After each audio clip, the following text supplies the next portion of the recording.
All right, we are now joined by Martin Truex Jr., driver of the number 78 Furniture Row Visser Precision Chevrolet. Martin, just to open up, I know that you are in the top 5 in the fan vote right now, and I understand it's one of the closest we've had in years. Great. You've also won the Showdown twice. So clearly this is a format that works for you. Is there any type of strategy that you have in making the All-Star event if you don't win the fan vote? Well, I think, this year it's a little bit different. If you win either of the first 2 segments, you're in. So I think, our plan is hopefully win the first 20.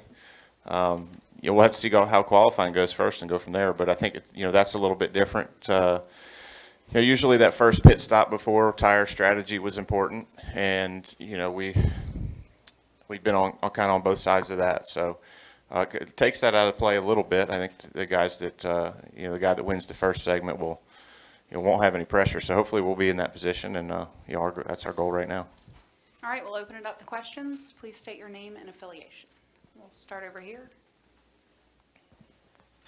Hey Martin, Tyler Burnett, MRN. Who was your mentor or someone who guided you to start your career when you were younger? Oh, that'd be my dad. I grew up racing with him, watching him. He was a driver, so that's really what got me into racing. That's what piqued my interest at a young age. That's what got me, into go-kart racing and things like that. So him by far. But there were some other guys at the local short tracks that I looked up to and loved to watch race, and wanted to be like those guys when I was a kid. All right, we'll go to Nate Ryan and then come up front to Tom Jensen. Nate Ryan, NBC Sports. Martin, I think the last time you were here was for the test in March when you guys were working on the 2016 package. Or what was supposed to be the 2016 package. Yeah. It seems like NASCAR's had second thoughts about that. What were your thoughts about the way that tested, and do you think that would have been a good direction to go? Do you still want to go in that direction? I think it was a good direction. I just don't think we had the right tire for the package we had. Felt like, we only had 4 cars, so we didn't have the right tire. We didn't have enough cars, so it was really hard to gauge exactly what was better about it, what was worse about it. The 4 of us that were out there trying to, to race and see kind of how the car ran in traffic, we didn't get the feel that we thought we would with less downforce. So, the off-throttle time was a little bit more, but it seemed like the guy with clean air had more of an advantage than what we had with the 15 rules. So there was no clear, it was just, there was too many unknowns with the tires, with there only being 4 cars there. I wish we really could have done it with more cars, had some more tires for options to really get to work on it, because it had some things, the speeds were slower in the middle of the corner, which is what everybody's looking for. We just didn't have the combination and the amount of guys to really put it to use. Hey Martin, Tom Jensen, FoxSports.com. How important is it to you to get in the All-Star race just to get laps in preparation of the longest race the following week? I don't know. I mean, this race is so different than what the 600 is, and really what you try to get your car to do. I think, the All-Star race is all about short run speed. It's all about, taking off on restarts for 5 to 10 laps and then just kind of trying to maintain. So it's a lot different than what we're going to do next week. I don't think, obviously we want to be in it because you don't like to sit there and watch everybody out there racing.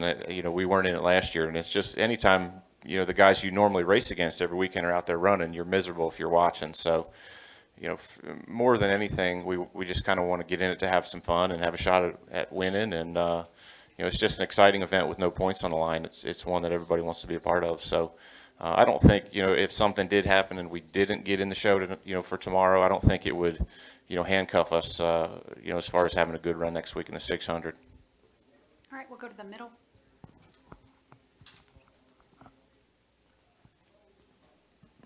Aaron Burns, National Speed Sport News, right here, Martin. Can you just kind of compare and contrast your team last year at this point with where it is now, and how big of a role is having Cole as your crew chief kind of help move you guys up the ladder? Well, I don't think there's no comparison where we were last year to where we are now. Just, from a confidence standpoint in each other, in the equipment we're bringing to the racetrack, in the decisions that are being made. So, we feel good every weekend now when we show up to the track, and it's, you know, I'm always so optimistic about the weekend coming up and you know, looking forward to seeing what the guys bring to the track and how competitive we're going to be. You know, last year was more, you know, at this point in the year, we were just really searching. We were searching for big things. And, you know, that's never a fun position to be in as a race team, especially at this level. So, you know, we've been showing up to the track with great speed this year, with a good understanding of, you know, kind of what we were going to have and what we needed to work on to be better. And, you know, and that's worked out well for us. So, you know, in every area of what we do, I feel like our team is better. Cole's a big part of that, obviously.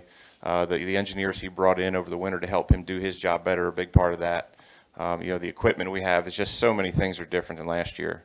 But the big thing is it's been a lot easier this year, you know, and it's been a lot more fun. That's the key. All right, we'll go to Stan. Stan Creekmore with RPMtonight.com. Martin, if you can achieve your goal and win in that first 20 laps, how do you approach the second 20 laps? Probably just try to be safe, you know. Hopefully we'll start up front and be able to lead, you know, if we did win, and hopefully we'll be able to start up front in the second segment and you know, be able to take the lead and drive away. If we have a car good enough to win the second, you know, the first segment, we should be able to win the second one. So if we get in a situation where it gets a little dicey or things get kind of out of control, obviously we try to do, you know, to be smart and take care of a race car so we can race it tomorrow night. Any additional questions?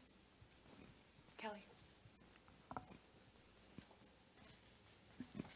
Kelly Crandall from PopularSpeed.com. Martin, you've talked about as this team's gotten better, your confidence has risen and you're optimistic. But from the outside, it looks like you've kind of gained a lot of fan support as well. Like there, a lot of fans on social media are rooting for the 78 team. They've seen the hard work to turn it around. Have you noticed that on social media? Do you feel like you get more an outshowing of support? I have. It's been great. It's been great to read. You know, I've been watching people voting for weeks on my Twitter page, so it's been cool. This week, Dale Jr. tweeted that he was voting for me. He did vote for me, so that was awesome. You know, certainly him putting that up there goes a long way to helping us. So, you know, obviously with, you know, we know Danica's going to get a lot of the votes, and to have Junior, you know, back in our team, it's, you know, definitely puts us in the running for that. So it's really cool, and hopefully we won't need it, but it's nice to know that we have a chance if we do. So it's going to be cool. Final questions for Martin. Chris Knight, catchfans.com. Martin, can you talk about the catwalk for a cause and how this year was different compared to everything else as far as turnout and expectations and everything? Well, it was great. You know, as every year has been, it's exceeded expectations as far as, you know, the support we get, how good the show was, people's thoughts of how the show was, and you know, it was incredible. So it gets bigger and bigger each year, and soon we're going to need to find a new place to have it because we're running out of room. So proud of everybody at our foundation for what they do. Proud of Sherry for, you know, coming up with the idea 6 or 7 years ago, and just thankful for all the sponsors and everybody that came out to the show and seen it, and all the kids and the doctors from Levine's and everybody that's a part of it. It was it's an amazing event, and I know a lot of the people here have been to it, and you know, I think the coolest thing for us, you know, after we put it on is, you know, people go for the first time and they can't believe what they see. Everyone hears about it. Everybody knows what's going to happen. But when they see it, you know, with their own eyes, they're amazed. So just proud of everybody for what they're doing, and, you know, proud to be able to raise a lot of money for Levine's and the kids there. All right, and before we release Martin, I want to clarify the winner of segment 1 will not race in segment 2. They will report directly to the garage. All right, good luck tonight, Martin. Okay, be running 20 laps tonight then, right? Got it. Thanks for the info.